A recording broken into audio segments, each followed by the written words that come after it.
We are here today to talk about nailing your negotiation. And my portion as a health and nutrition coach, Alice and I thought it would be interesting to put these two ideas together. And so I'm here to talk with you about the importance of self-care. And I think the word self-care has become super buzzy lately and may make people roll their eyes. But why do you think self-care is important to nail your negotiations? And does this have the possibility of amplifying what is possible? So I've seen the effects of nutrition on energy, on disease prevention and mental clarity in the work I get to do every day. So I'm going to tell you a quick story to illustrate the point. One of my very first clients when I started coaching in 2017 was my friend Scott. His family had reached out to me. He had been struggling with stage 4 colon cancer for years and was curled up on the sofa. The doctors had said there was nothing more that they could do, and he had about a week to live. He was absolutely incoherent and wasn't eating or drinking anything. And they came to me and asked if I could help. And while I know that I can't cure cancer, it was important to me to try to make him comfortable. So I made a veggie broth and a cruciferous veggie soup and instructed them to give him about an eighth of a cup of this soup around the clock every hour to keep him hydrated and give him some nutrition that would focus on his liver. And I kid you not, this man was up off the couch in 24 hours. In 48 hours, it still gives me chills every time I tell the story. In 48 hours, he was in the kitchen trying to saute spinach and great food for himself. And he had the best last 6 months that anyone could have asked for in his circumstance. He traveled with his family. He spent time with his teenage girls. He at times was curled up on the sofa in a good way under his blanket saying, "This feels like heaven." He officiated at a wedding that he was ordained to officiate at and really appreciated the legacy that he left with his family of health and well-being. So here's my question for you. If nutrition and hydration and self-care that we worked on during those 6 months can do that much for that sick of a body, what can it simply do for you? And how can it really tuck in the edges around your negotiations? It makes a difference.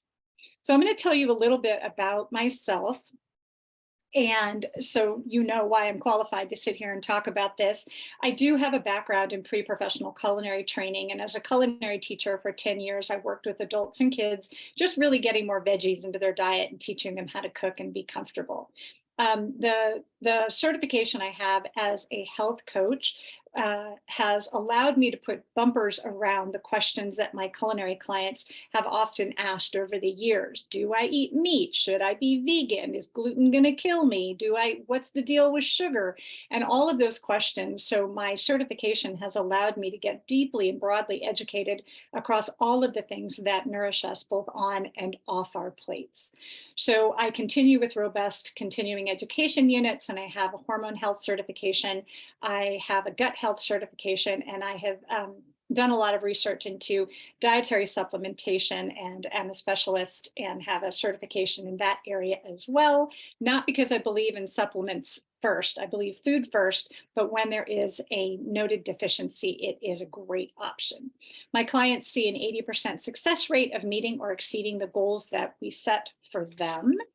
And the national board certified, as a national board certified health coach, we do that work in collaboration with the National Board of Medical Examiners. This gives us a scope of practice that we stay within, that gives us deep and broad education, continuing education units, because anybody can call themselves a nutritionist, but a nationally board certified health and wellness coach depends on research-based truth and presents both sides of the discussion for you. And I have years and years of anecdotal individual success stories to back it up as well. So I know that self-care increases your odds of success 100%. Your body, together with your sharp mind, will carry your smarts, your will, and your dream forward. Because do you imagine that an athlete is more or less likely to win with practice, preparation, and planning? Will every basketball player succeed simply because they are tall? And does every salesperson win because they know the answers to the client questions and concerns? You're going to get to prep and prepare with Alice. We know you know your stuff and you build your plan, you have a goal in mind, but we're going to cover how you can build a foundation of well-being to amplify what is possible with self-care and increase your odds of success. So these are the topics that we're going to cover briefly. Each of these topics could be covered for hours on their own. So we're going to skim the surface and give you some tips to take forward. When you're curious to dig deeper and make meaningful, sustainable strides, I'm here. It's the work I do. So if a lot of these things resonate with you, let's sit down and talk about how we can move you forward. You've worked hard to get to this point, so let's put a bow on it and cover key areas of chronic stress, lack of or inconsistent sleep, poor nutrition, or how I like to think about it, a really slow, imbalanced engine.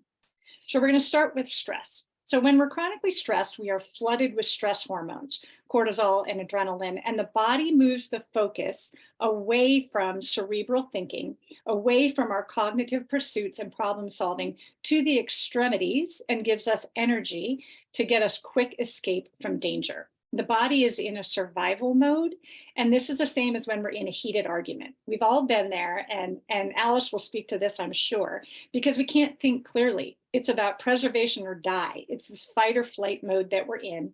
We can't clearly hear or reason, and there's no clear negotiation happening for sure. We have poor decision-making, decreased ability to negotiate. It creates brain fog, lowers the expectations in your negotiation, and lowers your patience to wait it out or to work harder to a better income, and it definitely worsens the outcomes. So let's talk about what we can do about it. Okay, this may seem ridiculous, but the number one way to immediately and effectively turn down your stress level is through intentional deep belly breathing. I know it sounds ridiculous, but what we're doing when we breathe into our belly, when we have our hands on our belly and we breathe in through our nose and out through our mouth like we're breathing through a straw, we are actually moving the diaphragm muscle to touch the vagus nerve that runs from your brainstem right through to your bowels, and that communicates that information superhighway to tap into your parasympathetic nervous system to turn down that stress response. So it's an actual physical thing you're doing when you're deep breathing into your belly. And that's why we get stomach aches. We have urgent bathroom needs before, big negotiations or big presentations, because that's where the anxiety is communicated. So I want you to think about putting your hands on your belly button, breathing in through your nose for the count of 4, and then breathe out like you're breathing through a straw and scoop your belly button back up in towards your spine. This is the way that you're going to speak to your nervous system to tell yourself that you're okay. And then meditation. So meditation, I rolled my eyes about meditation for years.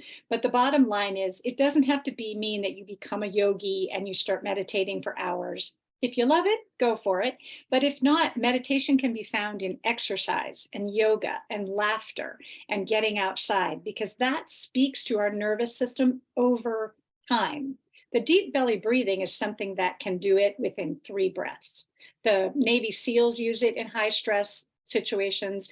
It absolutely, in 3 breaths, can really dial things down. But getting mindful, getting outside, finding meditation in exercise, and doing those other things is what lowers your stress response over time. Meditation gives your body a minute to slow things down and clears the mind for better clarity. So those are the areas I'd encourage you to focus on in the weeks ahead of big negotiations. All right. And then sleep. So how quick is your computer when you leave it open, plugged in for weeks, like I'm guilty of doing, with all the tabs open and that kind of thing?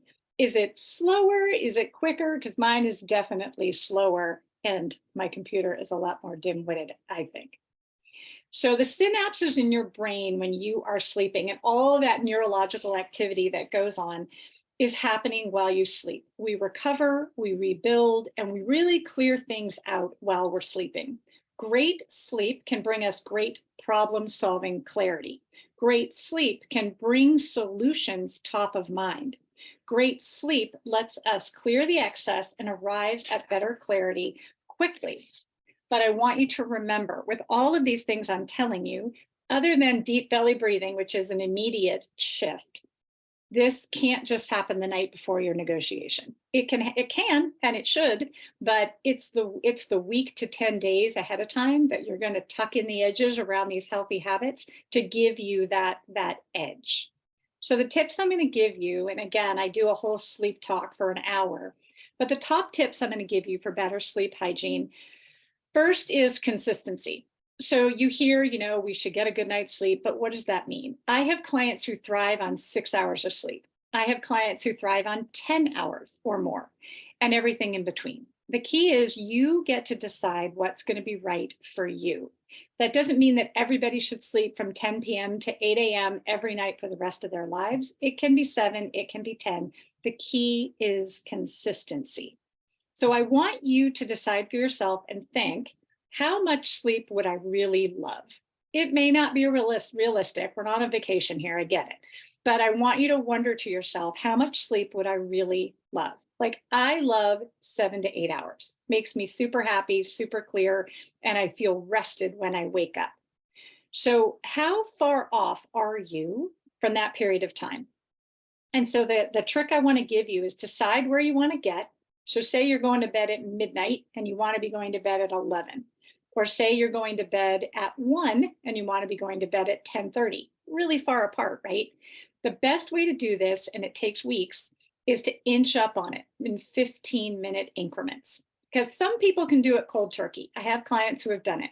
But some people really, most people need to inch up on it. So decide, look at where you're at, decide where you want to go, and try to inch towards that ideal bedtime, both waking and sleeping time, within 15-minute increments. And then I want you to put and consider putting a little routine around how you get ready and go to bed. And your routine gets to be your own, but having a routine, because the body craves routine, signals your brain that you're shifting gears. It gets the body and the brain and the gut in rhythm with each other, and it balances those stress hormones, the sleep hormones, and your hunger hormones. Our body loves it. So your routine could be brushing your teeth, chilling out, turning out the lights. Or your routine can be stretching, turning down the lights, a little, herbs, herbal tea. It can be whatever you want and however much time you have. But I'd like you to start looking at what steps you need to transition yourself from day to night or sleep.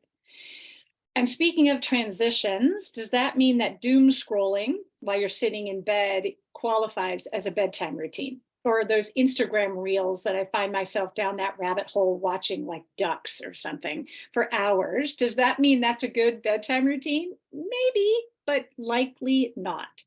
And it's not necessarily because the UV light affects you. Some people are affected by it. And you can test that out by quitting 60 minutes before you go to bed and seeing if that changes your sleep behavior. But sometimes it's what you're looking at on the screen that is keeping you up. If that's the last thing, maybe the ducks are making you happy and you giggle and that's fine. And you go to bed thinking about that. But thinking about that transition and what you would like to be thinking about and have in your head when you lay your pillow down to bed. Lay your head down to the pillow. Because that's what people talk about, gratitude journals, right? They're putting some gratitude in there right before they go to bed, because then your brain goes to work on the problem. So if you do have a big negotiation coming up, I would challenge you to put that in your head. What do I need to know? What does a win look like? How does success look and feel when I'm done with this negotiation?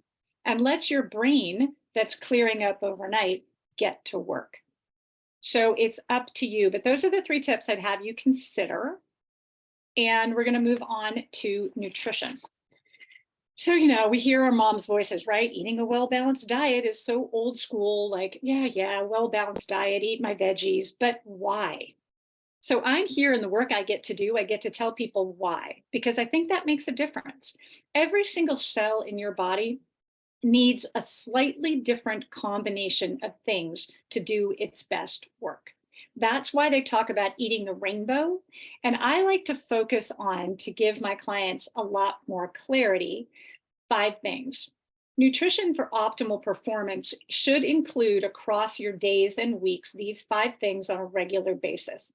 Your protein, which most of us are getting more than enough, your whole grains, your healthy fats like avocado, olive oil, coconut products if appropriate, seeds, nuts, nut butter, and fruits and vegetables.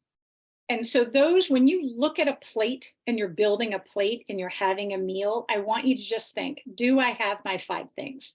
If you get to the end of the day or your next meal and you haven't had any veggies yet, where am I going to get my veggies? So I want you to think about that. But along with that, and keeping an eye on those 5 things, I'm going to give you some tips about things to avoid. I bet you can guess which one on here is one of the ones I'm going to tell you to avoid. Although I do love me a donut. But here are some things to avoid. And you've heard it before, it's nothing shocking, but I want to tell you why. So caffeine amplifies your stress response. And while a little bit of caffeine can improve that clarity and that sharpness, too much can make it really impossible. We've all been there, to think quickly and respond calmly with all those extra stress hormones raging. And very specifically, when we drink our coffee before we eat anything, we're releasing adrenaline and cortisol and insulin response. All that stuff is happening in our body without giving it any energy or food to work on with it. So if you are going to drink your coffee before food, I'd suggest that you get some protein and fiber in there. And if you're not a breakfast eater, which I hear all day long, you can do half a slice of toast, a little bit of nut butter, maybe a half a slice of toast, a little bit of avocado, something simple to just put in there with your caffeine. And then alcohol, packaged foods, processed meats, high saturated fat, and high sugar foods slow your body processes down. It seems obvious with alcohol, but it's really about providing before your negotiation or before any event coming up, providing your body at a cellular level what it needs to do its best work. And when we give it these things, we're just making our body work harder. We're giving it nothing. And our body has to really start amping up what's possible to get rid of these things and get them out of our body. So we're giving it the work, but we're not giving it anything to build it up, if that makes sense, right? It's just managing it. So these are the things I want you to consider adding in the weeks before in order to amplify what's possible. So the Mediterranean diet is one of the most popular and healthy diets in the land. And that doesn't mean you have to move to the Mediterranean. What that means is you're focusing on vegetables and lean meats. And yes, you can have a glass of wine and there are parts of those diets, but eating it with food and with friends and things like that. But the Mediterranean diet is also rich in omega-3 fatty acids. Those are found in fish and nuts, seeds, and avocados, and have been deeply and broadly researched to show that it reduces anxiety and depression. And then lean proteins reduce the symptoms of stress because they have a lot of the B complex vitamins. That's B as in boy.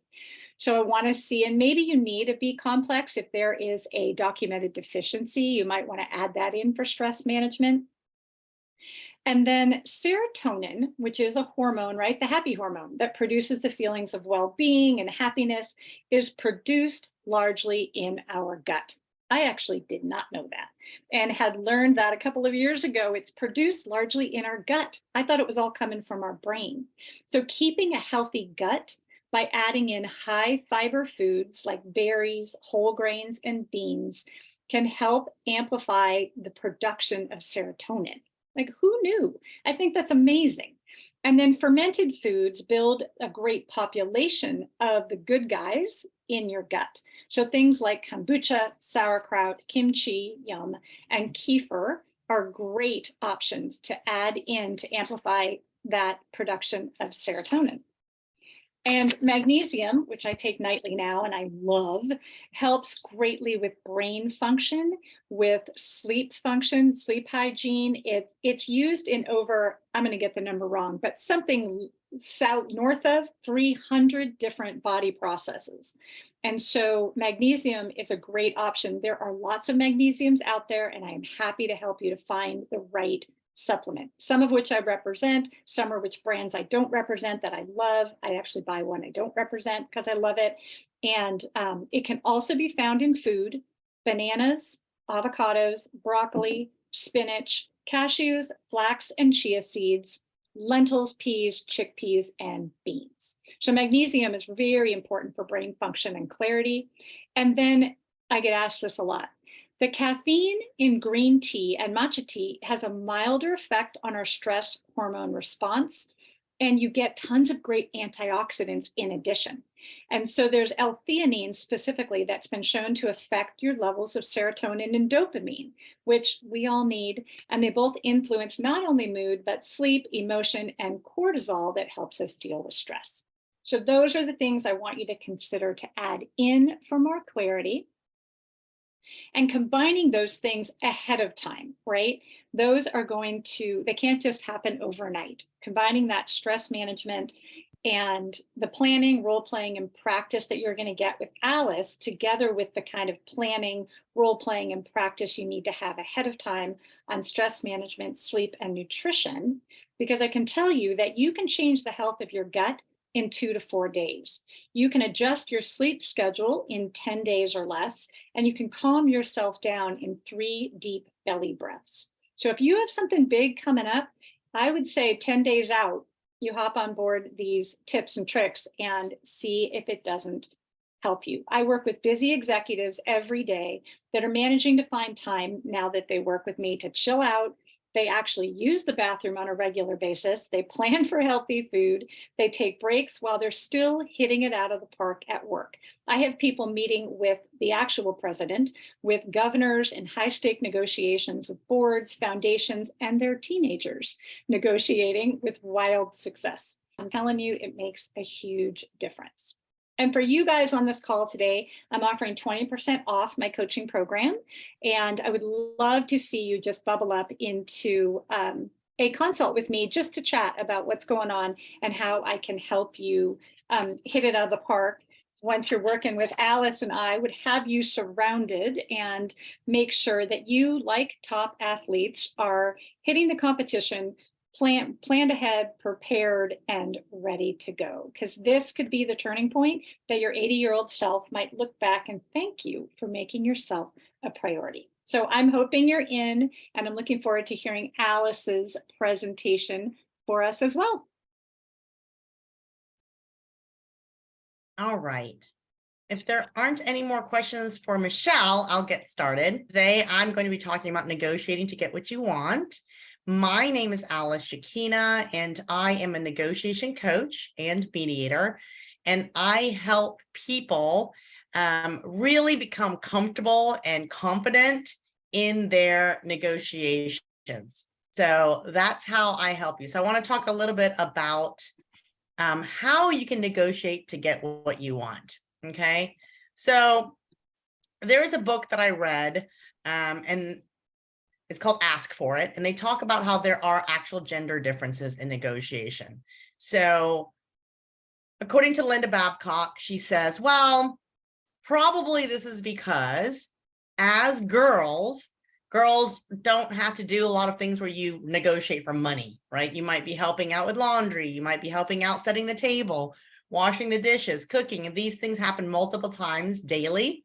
And so it's not like we're getting paid for that.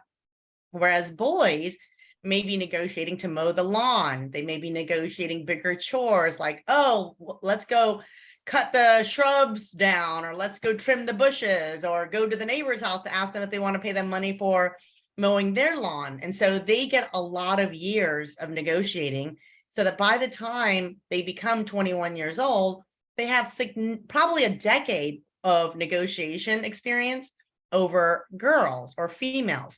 So men negotiate 4 times more than women, And so as a woman, I am very passionate about helping other women really become confident in negotiating so that you're not avoiding them and you're not just accepting whatever comes your way, that you actually see the opportunities and you negotiate them. So if you take a 22-year-old man and a woman, and they each have their very first job offer of $25,000, Michelle, what do you think the women do? They accept it. Ah, ding, ding, ding, ding, ding. You're correct. And then Chloe, what do you think the men do? Let's see if you can bump that up a little bit.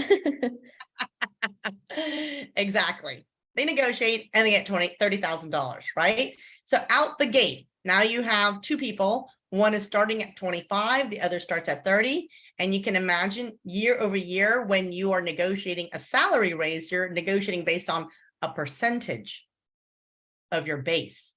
So now the percentages are also going to be, the amount is going to be higher based on the percentage. And over the course of a lifetime of their career, that's a whopping $750,000. All right, that's a big number. And so I want everyone to realize there's a lot out there that you can be negotiating. You just need to know how to do it, and you need to be able to walk in with confidence to do it. All right, so I'm going to go over how you can prepare. All right, so BATNA and WATNA. BATNA is your best alternative to a negotiated agreement, and WATNA is your worst alternative to a negotiated agreement. These are the things that you would have should you not get to a negotiated agreement. So this is not your best thing that you can negotiate and the worst thing you can negotiate. No, it's if the negotiation fails, what is the best thing you have in your back pocket? And what is the worst thing that would happen to you? Okay. And what that does, if you have these prepared in your mind, is that sort of gives you a framework on like where you stand in the negotiations. Because if the offer on the table is not as good as your BATNA, you're going to automatically reject it. Because why would you take an offer that's worse than your BATNA? Okay, so you want to think about these things, and this requires some time and effort prior to the negotiation. And you want to think about what it is that they want. Far too often, people think about what they themselves want. They don't think what the other side wants. And what that does is it disadvantages you because you're unable to think of ways to trade different things because you don't know what the other side wants. So the more you understand the other side, the better you're poised to negotiate. Okay, now here's some strategies. Ask the easy questions first. So this is doing a couple of things. One, it's building rapport because people like to do business with people they like, right? So if I don't like you or if I'm bullying you, we're not going to want to do business together. But if we find the chemistry and we really have some interests in common, suddenly there's going to be a stronger desire on both parties to work together. The other thing that it does is it helps me to understand more deeply what are other bargaining chips that might be in existence that I did not know before. So I'm digging for gold when I'm asking the easy questions. Talk about money last. All right, so if someone says, well, Michelle, but really, ultimately, I just want to know, like, what's the cost of the program? And if you are not ready to talk about it, you can easily and gracefully sidestep that by saying, you know, Alice, I know that money is really, really important to you. We absolutely are going to talk about that. But first, I want to discuss these things. We'll come back to that in a minute. And you sidestep it so that you don't actually give away the money part. Once you give away the money part, then it starts negotiating and you don't get to like do all the prep work beforehand. You don't get to build your value. You don't get to build the connections. All right. So you want to make sure that you talk money last. Find out what all the creative solutions are first. And the reason why I say first is because if you wait until there's an impasse, right? We're negotiating. Now we're stuck. Now we're staring at each other. Now I'm thinking, oh, great, we're not going to get there. We're not going to get the deal done because now we're stuck. Now your brain is shutting down and you're not going to be able to come up with all the creative solutions because you're stressed. And that stress that Michelle was talking about affects your amygdala. Your amygdala shuts your brain down, and now you can't be creative anymore. So you want to think about all those creative ideas early on. You don't necessarily need to bring them up. You can just put it in your back pocket. And when you start to get into an impasse, then you pull them out and say, what about this? What about that? Earlier, you said this. What about we do this and that and the other, right? So you can bring it up at a later point in the conversation. You want to think about what is cheap to you, but valuable to them, and vice versa. So for example, if I am negotiating a job offer, maybe what's cheap to them is letting me work from home 1 day a week. Doesn't cost the company anything. Maybe for me, it's super valuable. Let's say I have little kids. I don't want to spend a lot of time going back and forth commuting. And maybe all I need is Wednesday as a remote work day, which would make it so that I never have to go into work more than 2 consecutive days. Super valuable to me, cheap to them. Okay. And there's other things that you might be able to just give up easily, but it's super valuable to the other side. So what are those things that you can trade that's cheap to someone and it's easy for someone to give up in exchange for other things? You can also ask, where are you inflexible or what are your non-negotiables? People will gladly tell you what they don't want you to negotiate far more easily than if you were to say, well, Michelle, can you tell me like, what are all the different things that you're willing to negotiate? And you might be like, why do I need to tell you that? Like, I'm not going to tell you that, right? But if I say, what's my non-negotiable? Michelle might say, my non-negotiable is that it's a 6-month commitment. I'm not going to negotiate. You have to do 6 months minimum, and I'm not going to negotiate on that. Then by inference, I know that everything else is negotiable. 2 equivalent offers is a really powerful tool. I use this all the time with success. So you want to come up with 2 or more offers, but you want to make sure that you are not tied to one over the other. I'm going to repeat that. You want to make sure you're not emotionally tied to one offer over the other. They have to be equivalent, meaning you can walk away from both of them and say, whatever you pick, I don't care. That's the trick. I've seen it happen many times in my own negotiations where I won because the other side made 2 unequivalent offers. They wanted me to pick one over the other. So then when I picked the other one, they're like, oh my gosh, I didn't want you to pick that one. And I said, why'd you make the offer? Okay. So you want to make sure that you don't care. And in each offer, there should be a little bit for you and a little bit for them. And the other one, same thing, a little bit for you, a little bit for them. So they feel empowered that they get to make a choice. And you will get closer to what it is that you want because you've crafted the offers. You spent the time thinking it through. Most of the time, if someone comes to the table and they haven't thought through things and you come with an offer, frequently they'll go ahead and pick one and maybe negotiate a little bit more on the terms. But it doesn't usually happen that people will say, you know what, I need to like leave and I'm going to go come up with my own offers and I'm going to go do my homework and I'm going to come back. No, because they didn't do it to begin with. And then finally, anchoring is the practice of making the first offer.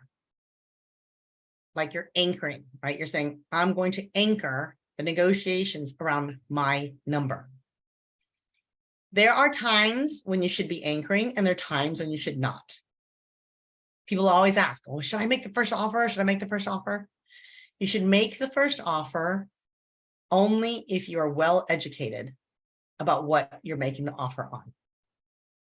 If you do not feel prepared because you did not do your homework, do not make the first offer. So I'm going to go back to that job offer scenario. If I have no idea what market rate is for someone like me, and my skill set, and I have no idea like what that company's also paying, it's probably not a good idea for me to just throw out a number. However, if I've done my homework and I know in that geographic location, someone with my skill set pays X amount of dollars, or, they get X amount of dollars salary. And I've also done some research to see where, for example, nonprofits, right? They're going to be different than corporations.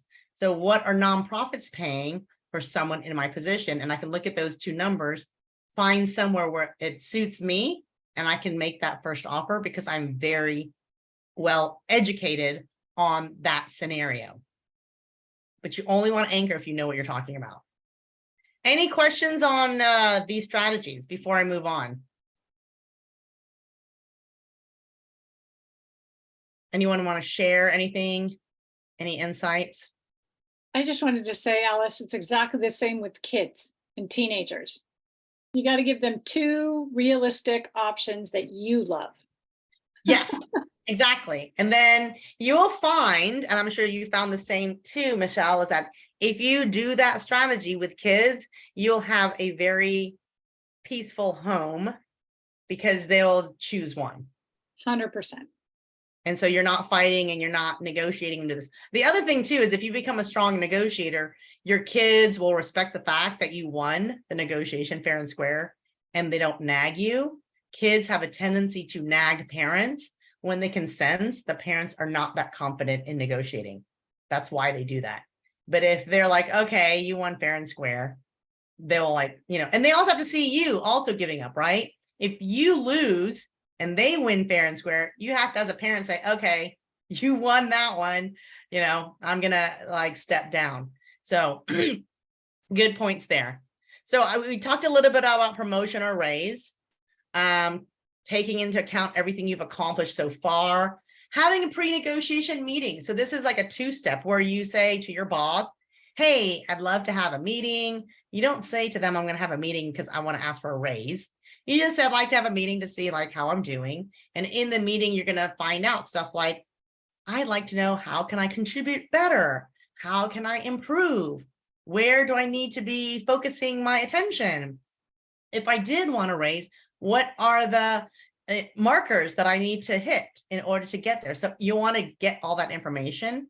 And then 6 to 12 months later, when you ask for the promotion, you can come with your entire book of stuff to say, here's the data. You wanted me to increase my sales. Here's the data that I've increased the sales. Or you wanted me to increase our social media by 10,000 more likes. Here's the evidence that I did that, right? And you can show them all those things and then say, I've also researched the market and I know that somebody with my experience gets this much money. So I'm asking for a raise because I feel like, that's what I deserve. So you're not going to go in and say, hey, I bought a new car. I've got more payments. And so I need to get a raise. You're actually making a really strong argument as to why they should value at that amount. Okay. And then again, in that same first meeting, find out what is and is not negotiable so that you can ask for those things. Buying a car or house directly from the seller, you can ask questions about why are you selling the house? Why are you selling your car? Because you're going to end up finding information that might help you to negotiate, right? If I'm buying a used car and they tell me, yeah, I'm selling the car because I'm moving to Hawaii, that might tip me off that maybe I can work on the price if I let them keep the car up until the day that they leave for Hawaii, right? It's information that I can use to help negotiate. So find out what all the important items are that you want to consider for the sale, the timing, is there anything sentimental? And you want to create a larger pie to bargain with. And when I say larger pie, it means more things that you can negotiate, right? Things that like bargaining chips that you can bring into the game. Make an emotional connection with the other person, talk money last, and anchor. Look at all the different things you can negotiate for job offers. A lot of different things besides just the salary, right? So people think about salary, but I'm like, well, if you can't get to the amount you want in your salary, you can ask for a lot of other things that might be equivalent, right? And dollar-wise. I have a good story to share with you all about a woman that I coached on negotiating a job offer. So she was making approximately $150,000. but that was with $30,000 of benefits and $120,000 of the salary. So another company came in with a recruiter and they said, we will give you 150, period, no benefits. So at first it sounded great because she was like, well, I make 120, so 150 sounds wonderful. And then she went home and she calculated all of these benefits and realized it's an equivalent offer. So she wasn't really quite sure what to do. She came to me and I said, okay, great. So what is the number that would make you move over there? And she said, well, since I'm kind of making 150 already with benefits, probably I'll move from my job if I can make 180. So my advice to her was to make you have whatever counter offer you make, you want to make your number the midpoint. So think about that right now. What is the number that I suggested to her to make 180 the midpoint? Did you go like 210? Yes. So I said, counter offer at 210. And she was like, ooh, that sounds really high and scary. And I said, it's okay because you're negotiating with a company and they know how to negotiate and they're going to understand certain things. And what they're going to understand is they're going to understand your midpoint, right? So they're not looking at you thinking, wow, she's like asking for $60,000 more. No, they're saying, oh, she wants 180.